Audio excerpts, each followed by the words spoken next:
Magandang umaga po sa lahat. Ating pong papanayin ngayong umaga ang Station Commander ng Santa Ana Police Station 6 ng Manila Police District, si Police Superintendent Bernardino Cubaco.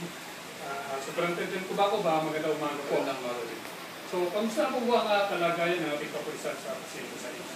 Sa ngayon po ay patuloy na naglilingkod sa komunidad sa pagpapatupad ng batas upang mapanatili ang katahimikan at kaayusan sa atin. So, sa ngayon po, kamusta na po ang ating nasasakupan dito sa Santa Ana?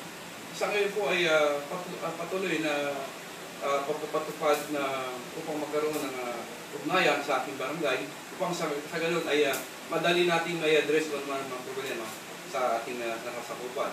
At ang Santa Ana sa ngayon ay may bibilang sa isa sa matahimik at maayos na lugar sa Maynila. Wala po tayong mga reported na ng mga major or untoward incident sa lugar. So, ano po bang mga sinasagawang programa ng ating kapulisan dito sa Paseo sa iyo? Ang pangunahin pong mga programa na ating pinapatupad dito ay ang involvement ng ating police community relation. At nandito ang aking mga tauhan. Sila ay masisipag na gumaganap sa kanilang tungkulin. At isa sa mga programa na nakapalood dito ay ang Ronda sa Zona program. Kaya ano po bang layunin nating programa sa Ronda sa Zona? Well, ang layunin na nakapalood sa ating Zona program ay pag-organisa at pag-mobilize ang ating mga barangay peace keeping action team bilang partner ng ating kapulisan sa ating mga programa at sa pagpapatupad ng batas sa City Ordinances sa lungsod ng Manila. So, sino po ba ang mga pangunahing nagsasagawa ng Ronda sa Zona program? Ating pong sinali sa ating programa ang mahalagang partisipasyon ng ating mga barangay chairman, kasama po ang kanilang barangay XO, ang kanilang mga tanod, at kasama na rin po ang PIPADS natin at ang ating mga pulisan ng Santa Ana dito sa nasasabukan ng mga kanilang. Sa programa po ito, sino po ba ang pangunahing makikinabang?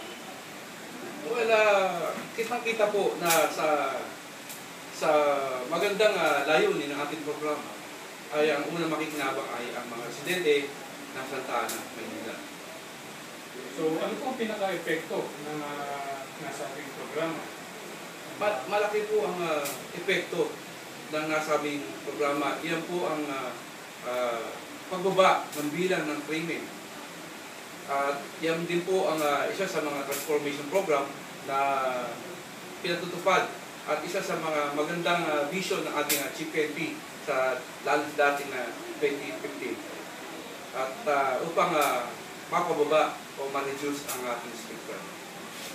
So, ano po bang nakikita niyo pang dapat gawin para mapabuti ang ating Ronda sa Zona program? Sa ngayon po ay patuloy ang mga programa ng ating higher headquarters up to the down level, from district level to station level to barangay level. Ito po ay patuloy na pagsasanay sa ating mga kapulisan, pati na rin po, kasama rin po rito ang mga barangay keeping action team, pati na po ang ating mga NGO. Maraming salamat po. Yan po si Superintendent Bernardino Cubaco, ang Station Commander ng Santa Ana Police Station. At atin po silang binabati bilang kinilala na sa Best Numbered Police Station ng NCRPO sa ginanap na 112 Police Service Anniversary. So magandang umaga po sa mga.